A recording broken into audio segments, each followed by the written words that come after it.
Coming up on Jerusalem Dateline, President Trump's warning to Hamas, stop the violence or face eradication.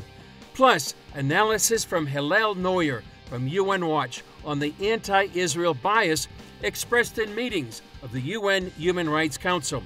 And God in the tunnels, how an IDF engineer experienced divine protection in the midst of war. All this and more coming up on this edition of Jerusalem Dateline. Hello and welcome to this edition of Jerusalem Dateline. I'm Chris Mitchell. President Trump believes the ceasefire between Hamas and Israel is still holding, but some believe the Trump Gaza plan could be in danger of falling apart. Here's the latest on these and other stories. U.S. Envoy Steve Witkoff and White House advisor Jared Kushner arrived in Israel to help keep the ceasefire alive.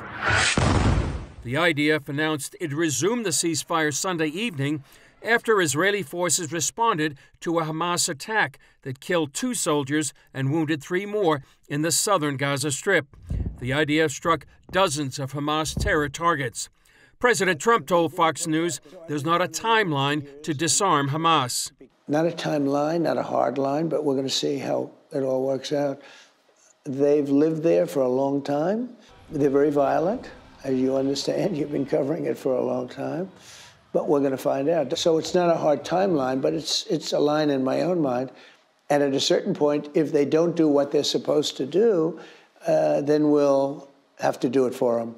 Since the ceasefire, Hamas leaders have openly stated they will not disarm and want to be part of a post-war Gaza. The Trump plan says Hamas must disarm and can't have any role in Gaza after the war. Hamas is also enforcing its rule in areas where Israel has pulled back by executing its rivals, extorting local businessmen, and often displaying their weapons.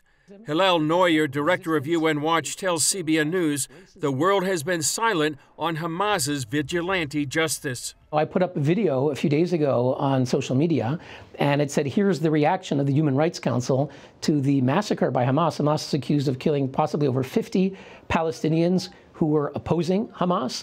And like a mafia regime, they want to massacre any of their critics or opponents.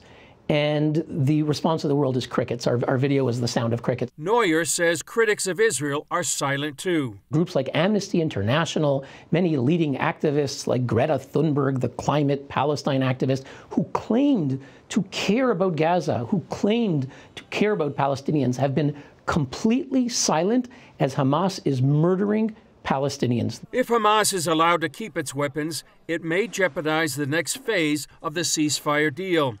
The Sunni nations of Saudi Arabia and the UAE were expected to be part of an Arab force to monitor the ceasefire in Gaza. However, it's been reported they won't participate if Hamas does not lay down its weapons. Many believe unless Hamas is disarmed and eliminated, it will sabotage any force sent to restore order in the Gaza Strip and block any chance for rehabilitation or reconstruction. Saudi Arabia and the UAE noticeably did not attend the recent peace summit in Egypt and said they warned about countries that destabilize the region, a veiled reference to Qatar that has funded Hamas and the Muslim Brotherhood for decades. Vice President Vance arrived in Israel for a 3-day visit to help take President Trump's peace plan into the next phase. Israeli Prime Minister Benjamin Netanyahu met with Trump negotiators Steve Witkoff and Jared Kushner on Monday against the backdrop of Hamas's violation of the agreement, attacking Israel and killing 2 soldiers, and Israel's strong response. Trump warned Hamas to get in line or face the consequences. We made a deal with Hamas that, they're going to be very good, they're going to behave, they're going to be nice, and if they're not, we're going to go and we're going to eradicate them if we have to. They'll be eradicated. On the 700 Club Monday, Jonathan Schanzer of the Foundation for the Defense of Democracy said Hamas has no intention of disarming. This is a terrorist organization that's been around since 1988. They don't want to disarm. They don't want to dismantle themselves. They want to stay in power. They control Gaza, or at least they did. Now they control a part of Gaza, but they don't want to relinquish that power. And I think that's very clear. They also exist to destroy the state of Israel. He also said the Trump administration should be pressuring Turkey and Qatar, who vouched for Hamas and brought the group to the negotiating table. The United States needs to come down on the Turks and the Qataris like a ton of bricks. This is where the leverage is for Hamas, and we need to get them back into the deal, complying with the deal. Meanwhile, Israel resumed humanitarian aid deliveries on Monday after the ceasefire in Gaza was reinstated. Hamas returned the body of another deceased hostage overnight. Tal Haimi, a member of the emergency response team, died defending his community, Kibbutz Nir Yitzhak, and his body was taken to Gaza. He leaves behind a wife and 4 children. The youngest was born after his murder. 15 hostage bodies that were supposed to be returned last week are still in Gaza. Witkoff and Kushner met on Tuesday with recently released hostages who thanked them and President Trump for making their release a priority and securing their freedom. Julie Stahl, CBN News, Jerusalem. From Eleanor Roosevelt's humanitarian vision in the 1940s to the current Human Rights Council at the UN, Hillel Neuer from UN Watch explains what happened and how it affects Israel. Hillel Neuer, great to be with you. You're the director of UN Watch. First of all, for people who don't know, explain what UN Watch does. Well, look, the United Nations is actually a very important institution, whether we like it or not. Its decisions are translated into every language. They affect the hearts and minds of hundreds of millions of people. But who's watching the UN? Who's guarding the guardians? No one. There are no checks and balances at the UN. Enter UN Watch. We're the only outside group whose mission is to monitor the United Nations by the principles of its own charter. If they elect dictatorships to human rights bodies, UN Watch is the first to speak out. If they discriminate in ways that are in violation of their own charter's equality guarantee, we're the first to speak out. How would you describe what's going on right now in the Human Rights Council? Well, the Human Rights Council has its origins, which are noble. Eleanor Roosevelt, the great humanitarian of the World War II era, was the founder of what was then called the Commission on Human Rights. Sadly, it went south. It got hijacked. By the year 2003, the chair was not Eleanor Roosevelt. It was the representative of Colonel Muammar Gaddafi's brutal Libyan dictatorship. So Eleanor Roosevelt to Gaddafi, the rise and fall of human rights at the UN. They had a reform 20 years ago in 2006. They changed its name to Human Rights Council. And today, where are we with the reform? They just held elections again for their membership, and they elected Egypt, which is a brutal authoritarian regime. They elected Iraq. They elected Pakistan, which is a horrible regime that persecutes Christians and other minority groups, supports terrorists. And a week before, the Human Rights Council elected new experts. One is a longtime Chinese diplomat, and one was an Iranian diplomat. These are experts on their advisory committee. There are democracies there, but they're often in the minority, and often the dictatorships dominate. So a human rights body that was meant to preserve individual freedoms, whose principles are noble, has been largely hijacked by dictatorships, and we need to speak out. So if you're going to go into the Human Rights Council and listen to these nations talk about Israel, what are you going to typically hear? Well, you're going to hear a completely distorted picture of what's happening. To say it's a caricature would be to minimize what goes on. It's a grotesque distortion of the reality. Most countries that take the floor end up being apologists for Hamas terrorism. They call that resistance. They accuse Israel of every crime in the book. I would say it's complete demonization. If Israel, as it was attacked on October 7th by Hamas terrorists, massacred 1,200 Israelis, families in their homes, Israel's trying to defend itself from terrorism. Israel gets accused of committing war crimes, collective punishment, ethnic cleansing, and the biggest lie of all, the biggest hoax, genocide. You know, Israel is fighting terrorists that's launched a war, and Israel gets accused of all of these things, also of racism. And typically those accusing it are themselves guilty of many horrible human rights violations. Final question, Hillel. How can people find out more about UN Watch? Well, UN Watch has our website, unwatch.org. Latest news about the issues we're talking about, the United Nations, human rights, Israel, the Middle East. People can sign up on our website to get the latest updates. We're also on social media, on Instagram, Twitter, Facebook, LinkedIn, either UN Watch or my own account, Hillel Neuer.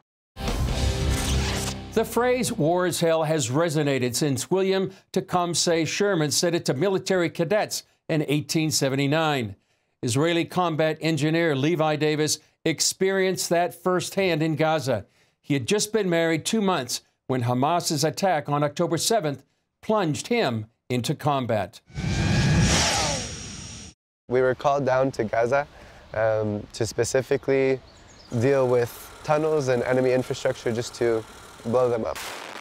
With all of the tunnels of Hamas, those tunnels have been such a point of so much death and so much destruction and trauma and taking the hostages in, but as our forces being inside, they've used it to come out and hurt our forces. So for 3 months, we were in and out of Gaza every day, and we would have 1 or 2 missions, sometimes 3 or 4 every single day, and we would have to go in, do our work, come out, reload our explosives, go in again, and it was very, very physically intense, not much sleep, many early mornings, many late nights, but there was so much work. How did you know where the tunnels were? There's many, many units inside all the time, moving forward, clearing out streets. And as they were moving forward, they would identify these tunnels or these different places that would need to be dealt with. And they would call us and they would send us the location and they would be there waiting for us. The work required swift coordination between the tunnel units. But sometimes Davis's group would hit delays that saved their lives. And me and my friends, we were working on one tunnel, we were about to go to the next one, and just about 20 meters away from this next tunnel that we had already been supposed to be working on, but we were delayed. It literally blew up right in front of us. Thankfully, the Lord really protected us and he delayed us from even getting there. One day in Gaza, Davis and his team experienced a soldier's nightmare, caught by surprise with tunnels and buildings exploding within seconds of each other.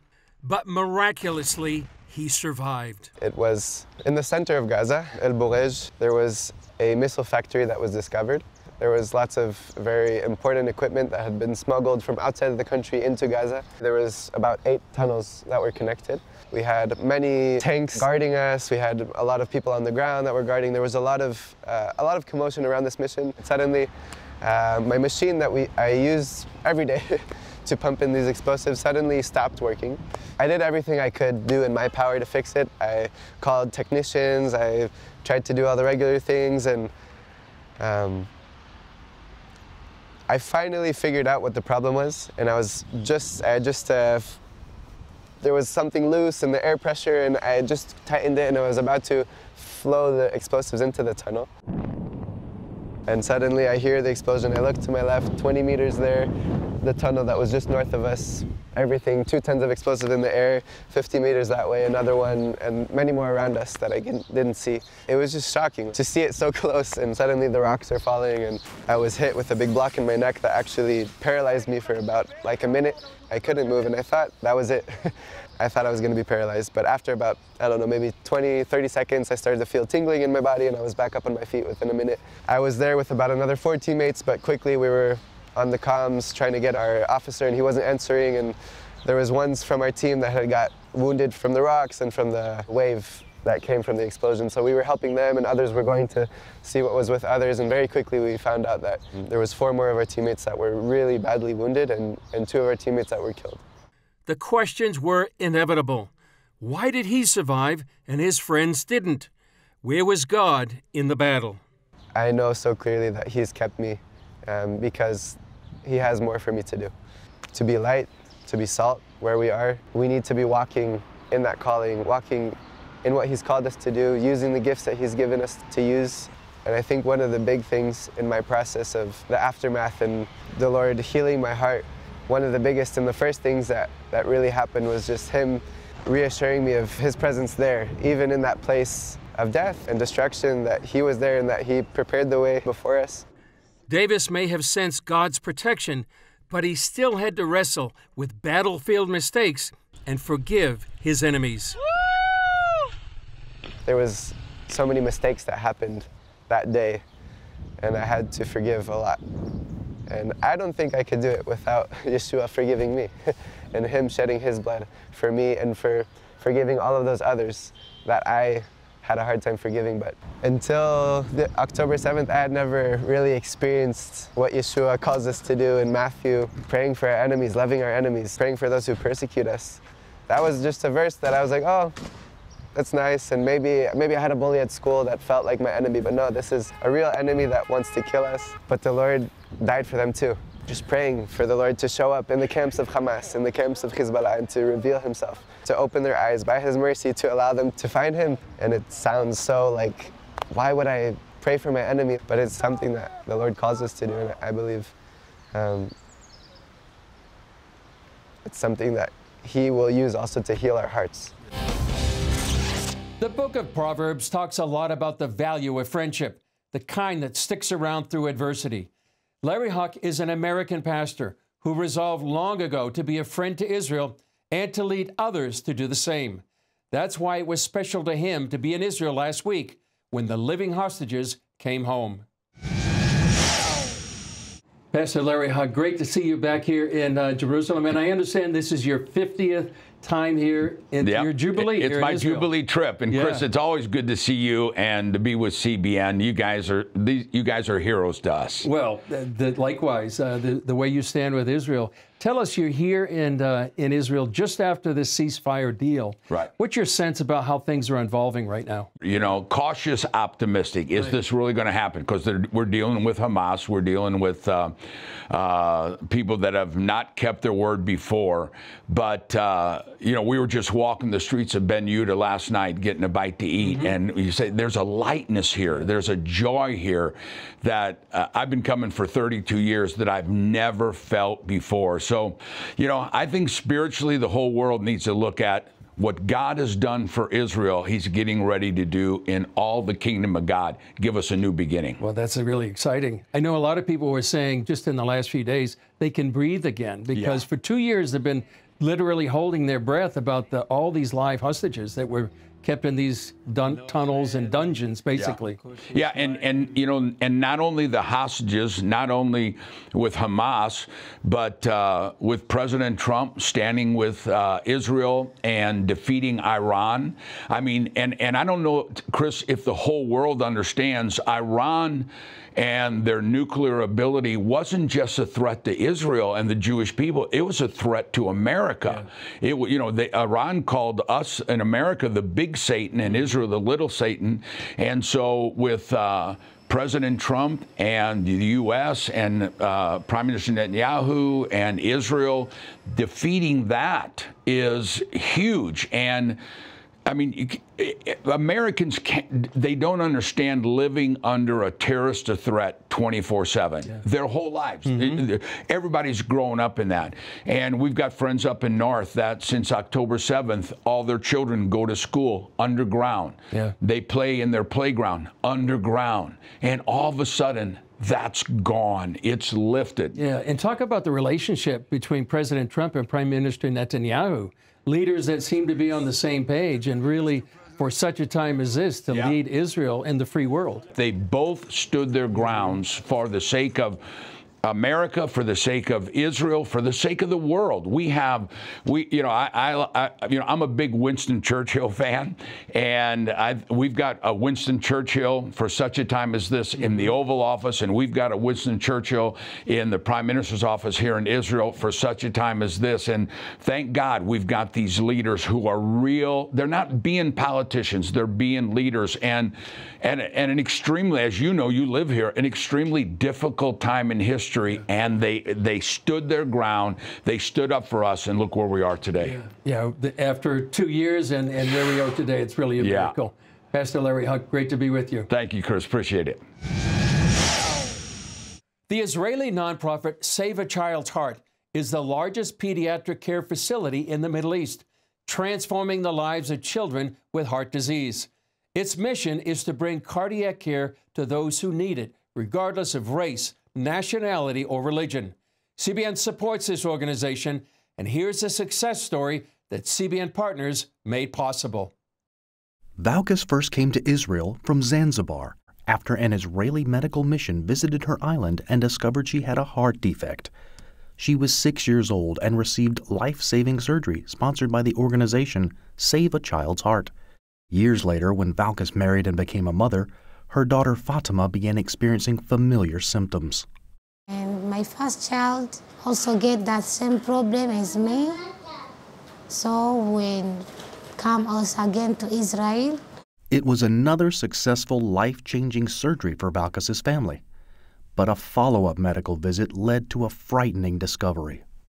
They came in. It was a big celebration to see all our patients from past years. I did echo for Fatma, and then as an afterthought, I said maybe we should also do an echo for the very healthy-looking brother. And when we echoed him, we saw that he had the same malformation the mother and the sister had. I was very sad, and I think, will I get the chance? Because in our country, there's a lot of children having this problem. For Valkis and her daughter Fatima, Save a Child's Heart was a lifesaver. Now, thanks to the partnership with CBN Israel, Valkis's young son Fahim is also receiving the critical treatment he needs. CBN has enabled us to save more lives every day and continue our life-saving work of providing cardiac treatment to children with both congenital and acquired heart disease. These are things that are not available in places like Zanzibar, where there is one pediatric cardiologist who we trained on the entire island. Well, that's all for this edition of Jerusalem Dateline. Thanks for joining us. Remember, you can follow us on Facebook, Twitter, Instagram, and YouTube. And you can also access CBN content through our CBN News and other CBN apps. And don't forget to sign up for our email blasts so you can continue to receive all of our updates. And please keep praying for the peace of Jerusalem and for Israel. I'm Chris Mitchell. For all of us here at the Jerusalem Bureau, we'll see you next time on Jerusalem Dateline.